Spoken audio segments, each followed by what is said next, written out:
Bonjour ou bonsoir ou bon après-midi selon le coin du monde où vous vous trouvez. Bonjour ou bonsoir à vous qui nous suivez à partir des États-Unis d'Amérique, du Canada et ailleurs sur le continent américain.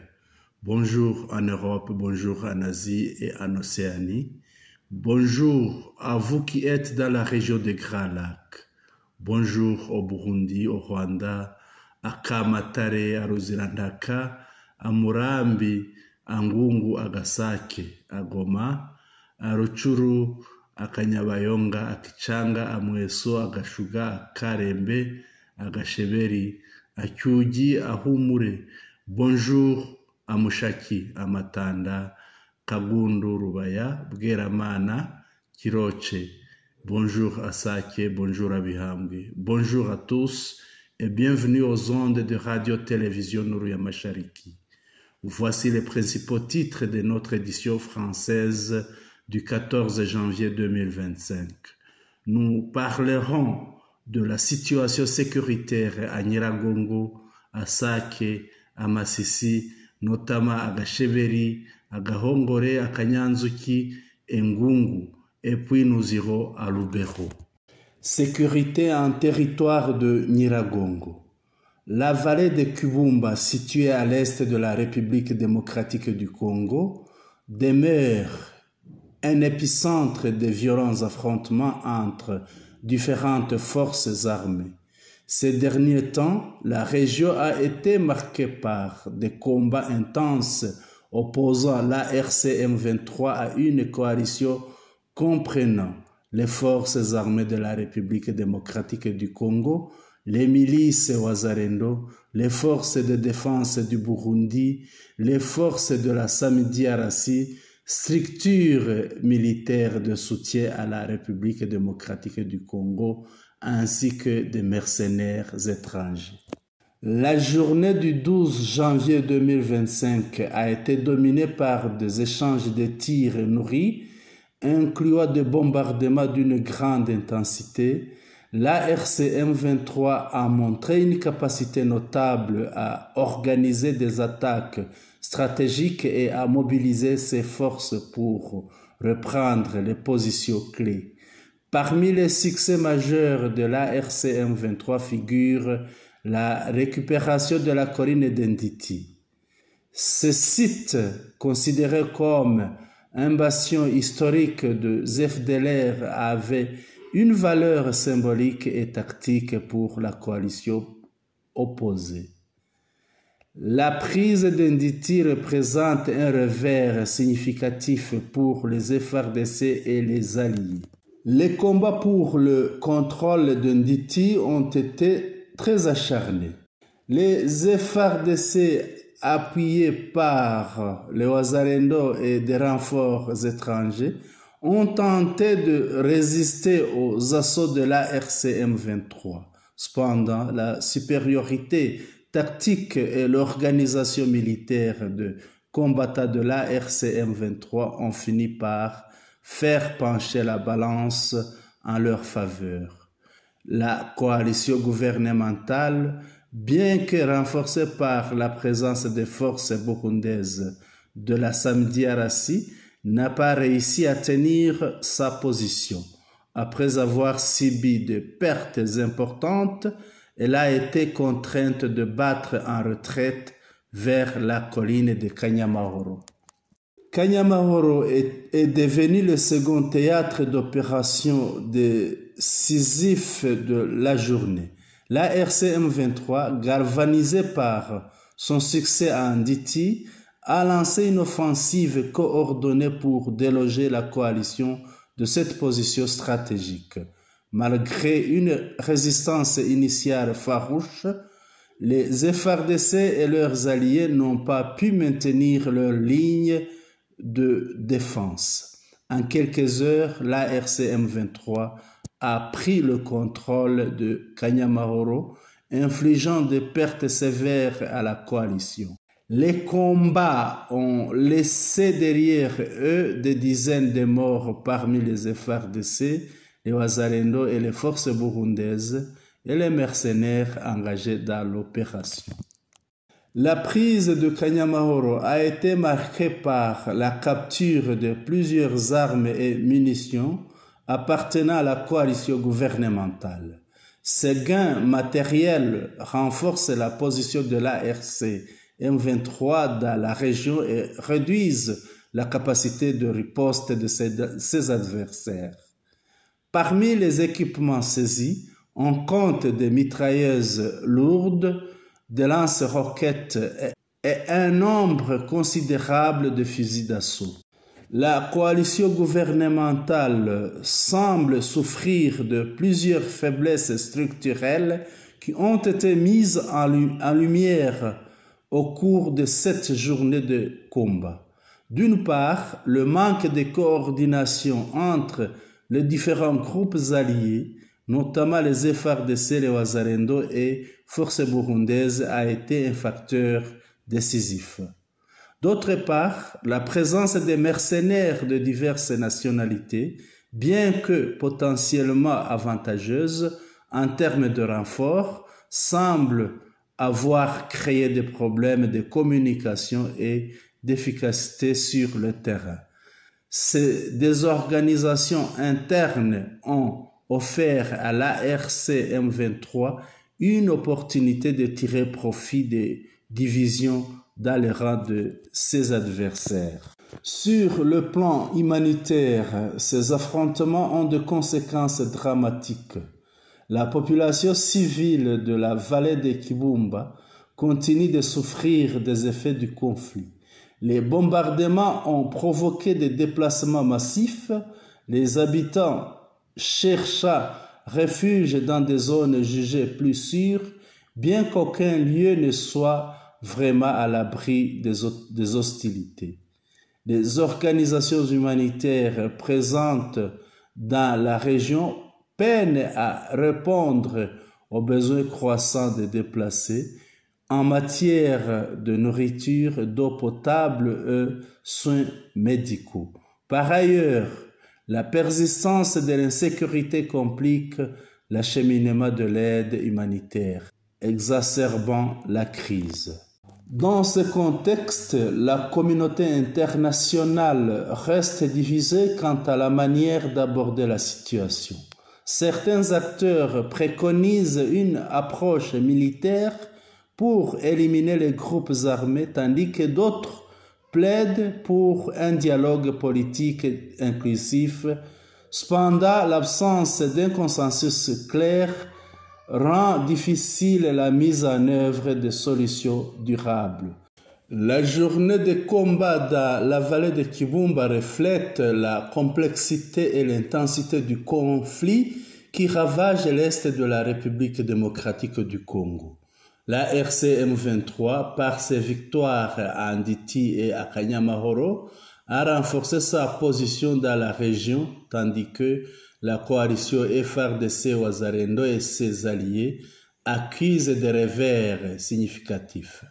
Les conséquences humanitaires sont dévastatrices et la perspective d'une résolution pacifique semble encore lointaine. Dans ce climat de violence et d'incertitude, les habitants de Kibumba continuent de vivre dans la peur et le désespoir, attendant des jours meilleurs qui tardent à venir.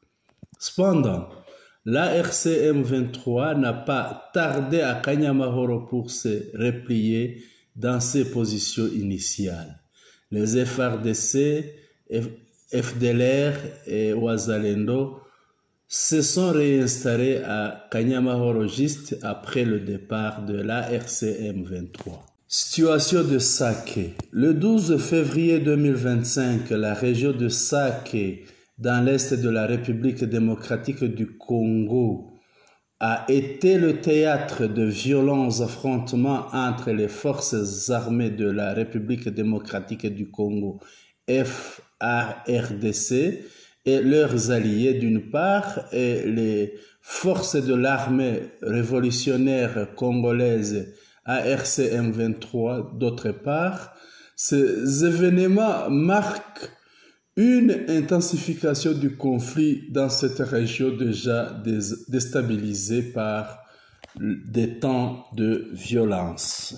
Selon les rapports, les FARDC et les Alliés ont lancé des opérations offensives contre les positions tenues par l'ARC M23. Cette offensive comprenait l'utilisation des chars de combat déployés pour pilonner les positions de l'ARC M23 situées en périphérie de la cité de Sake. Ces attaques ont été perçues comme une provocation majeure à l'égard de l'ARC M23 qui a riposté avec une précision redoutable. En réponse, l'ARC M23 a effectué une contre-offensive terrestre larguant des bombes ciblées sur les positions de la coalition. L'attaque a détruit 3 chars de combat des FARDC, infligeant ainsi des pertes matérielles importantes à leurs adversaires. La riposte de l'ARC M23 a semé la panique au sein des rangs de la coalition militaire. Les rapports sur le terrain décrivent une désorganisation notable dans les lignes des FARDC et leurs alliés, exacerbée par la précision et la rapidité des frappes de l'ARC M23. Cette confusion a forcé les forces de la coalition à reconsidérer leur approche, ralentissant leur offensive. Malgré cette montée en tension, l'ARC M23 a choisi de maintenir ses positions habituelles en périphérie de Sake, adoptant une posture défensive mais vigilante. Cette stratégie démontre une volonté de préserver leurs acquis territoriaux tout en ripostant de manière ciblée aux provocations. Leur capacité à répondre avec une précision militaire accrue a renforcé leur position face à une coalition visiblement désorientée. Ces événements ont non seulement marqué un tournant dans les affrontements, mais ils ont également exacerbé les craintes parmi la population locale. La perspective d'une escalade prolongée inquiète les civils qui continuent de subir les conséquences d'un conflit sans fin. Les ONG présentes sur place ont exprimé leurs préoccupations face à la détérioration de la situation sécuritaire, appelant à une intervention internationale pour maintenir une crise humanitaire majeure. Les ONG présentes sur place ont exprimé leurs préoccupations face à la détérioration de la situation sécuritaire, appelant à une intervention internationale pour éviter une crise humanitaire majeure. Les bombardements du 12 février 2025. Les bombardements du 12 janvier 2025, les dynamiques complexes et les enjeux stratégiques du conflit opposant l'ARC M23 aux FARDC et leurs alliés. La précision de l'ARC M23, couplée à sa capacité à maintenir ses positions malgré la pression, reflète une force bien organisée et déterminée. Cependant, cette confrontation continue de faire peser une menace grave sur la stabilité régionale, nécessitant des efforts accrus pour trouver une solution durable à ce conflit. Situation en territoire de Massissi aux environs de Gahongore. Le 13 janvier 2025, alors que l'aube s'élevait sur la région de Mianja, dans l'est de la République démocratique du Congo, un affrontement violent a éclaté entre les forces armées de la République démocratique du Congo, FARDC, et leurs alliés d'un côté, et les forces de l'armée révolutionnaire congolaise, armée ARC M23 de l'autre côté. La coalition des FARDC et leurs partenaires avait planifié une offensive surprise espérant déloger l'ARC M23 de ses positions stratégiques de Gahongore. L'attaque a été lancée depuis Mianja, une localité proche des lignes de front. Les troupes de la coalition ont avancé en direction des positions tenues par l'ARC M23, soutenues par des tirs nourris d'armes légères. Cette offensive avait pour objectif de prendre l'ARC M23 au dépourvu et de briser son contrôle dans la région. Cependant, les forces de l'ARC M23 préparées et hautement organisées ont réagi rapidement et efficacement. À peine le premier coup de feu retentit, l'ARC M23 a déployé sa défense avec une discipline militaire remarquable. En quelques heures seulement, l'attaque de la coalition a été maîtrisée.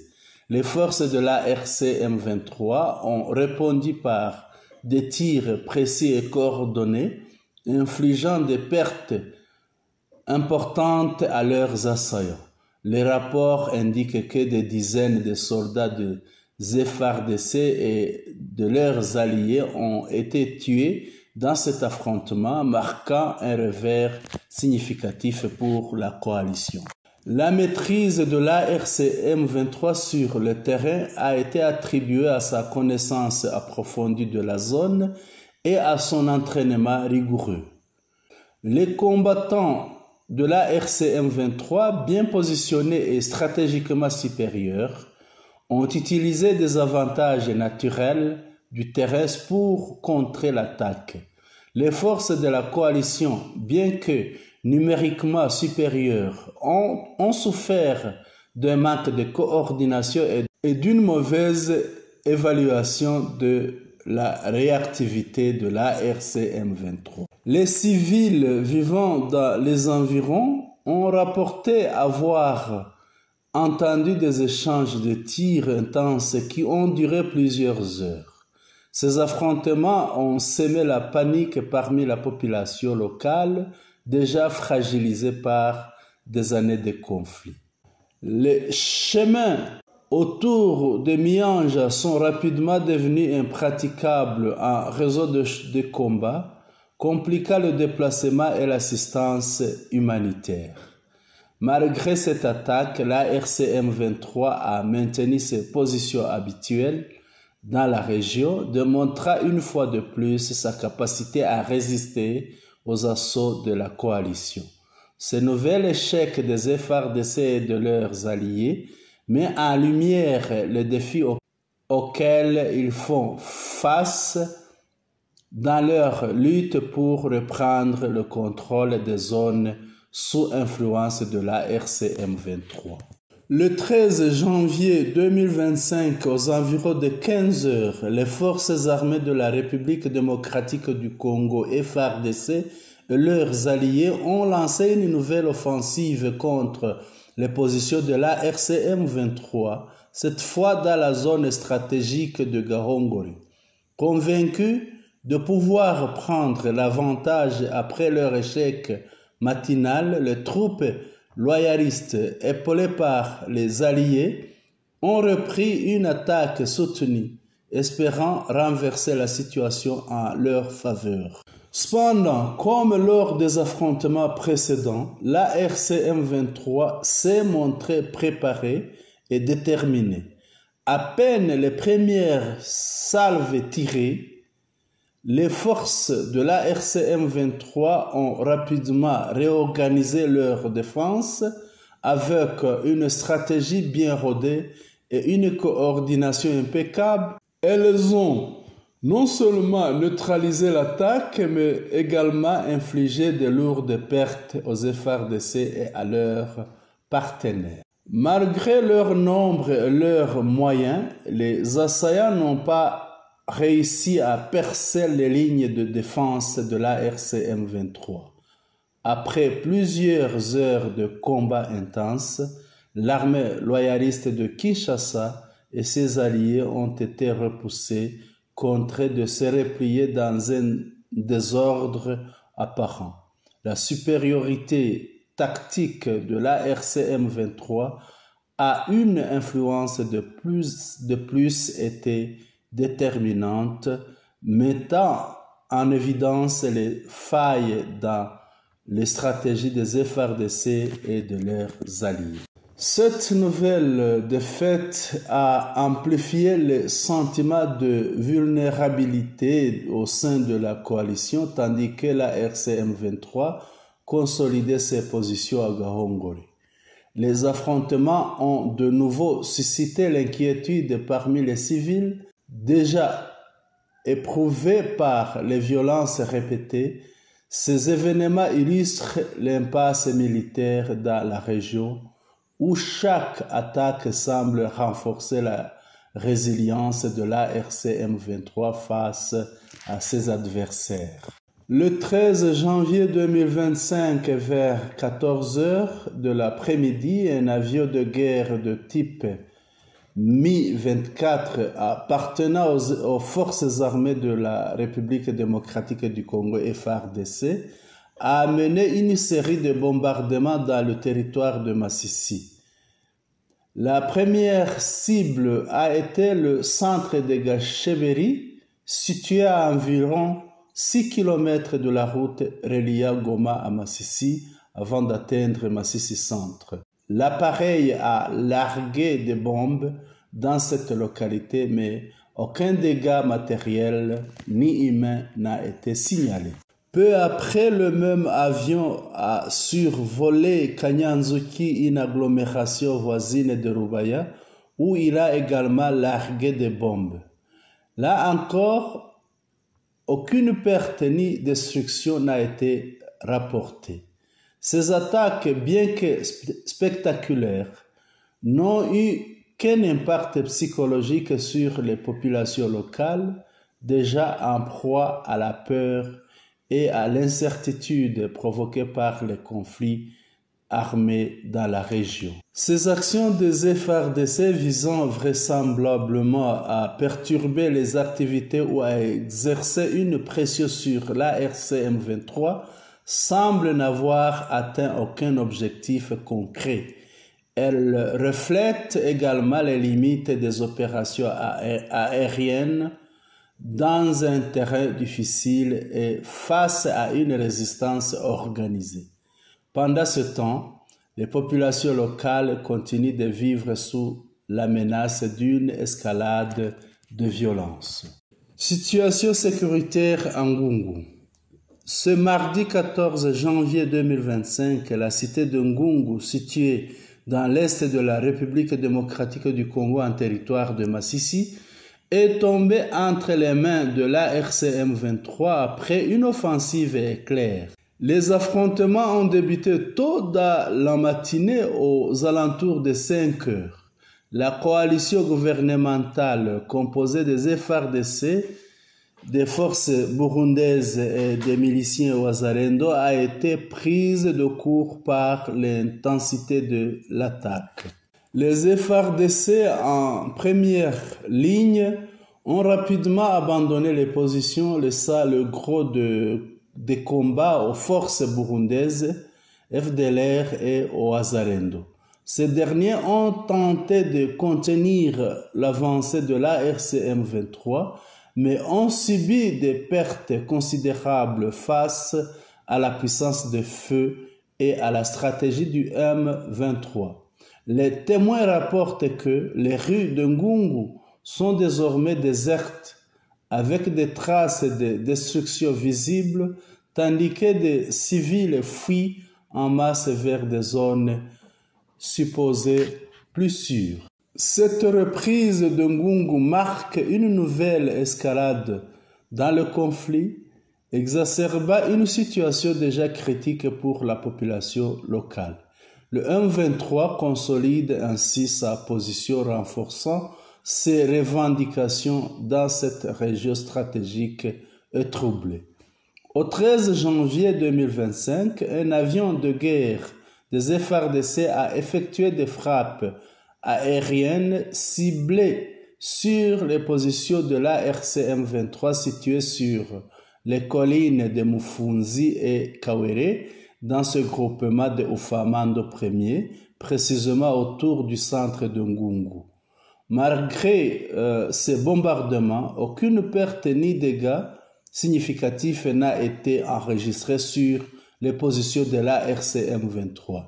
Ces attaques ont semblé davantage symboliques qu'efficaces, témoignant des difficultés des FARDC à infliger des dommages réels à leurs adversaires dans cette zone montagneuse. Sur le terrain, la réalité demeure favorable à l'ARC M23.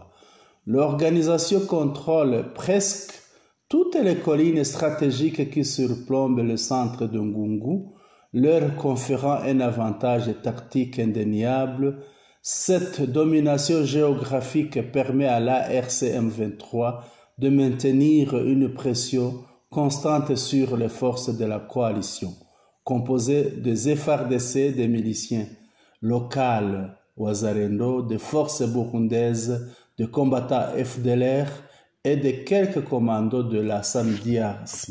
Situation en territoire de Lubero. Le territoire de Lubero, dans l'est de la République démocratique du Congo, a été le théâtre d'affrontements violents lorsque les FARDC et leurs alliés ont lancé une offensive contre les positions de l'ARC M23 dans les localités de Mbingi et Mambasa. L'objectif de cette attaque était de reprendre le contrôle de ces zones stratégiques, mais l'opération s'est soldée par un échec cuisant pour la coalition. Dès le début des combats, la RCM 23 a montré une capacité impressionnante à défendre ses positions. Grâce à une stratégie bien coordonnée et à une connaissance approfondie du terrain, ces forces ont non seulement repoussé l'offensive, mais ont infligé de lourdes pertes aux FARDC et à leurs alliés. Ces derniers, mal préparés face à la résistance de l'ARCM 23, ont été contraints de battre en retraite. Au cours de cette confrontation, l'ARCM 23 a saisi plusieurs armes de types variés abandonnées par les forces en déroute. Ces armes comprennent des fusils d'assaut, des mitrailleuses et d'autres équipements renforçant les capacités de la RCM 23, déjà bien équipée. Cette prise d'armement illustre non seulement l'ampleur de la défaite des FARDC et de leurs partenaires, mais également l'impact stratégique des affrontements sur l'équilibre des forces dans la région.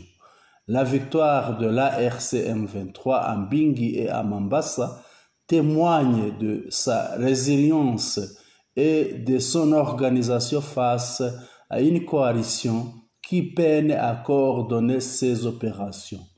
Ces événements accentuent la complexité du conflit tout en laissant les populations locales dans une situation précaire, exposées à la violence et aux incertitudes. L'incapacité des FARDC et de leurs alliés à reprendre l'initiative dans cette zone met en lumière les défis persistants pour restaurer la stabilité dans le territoire de Lubero.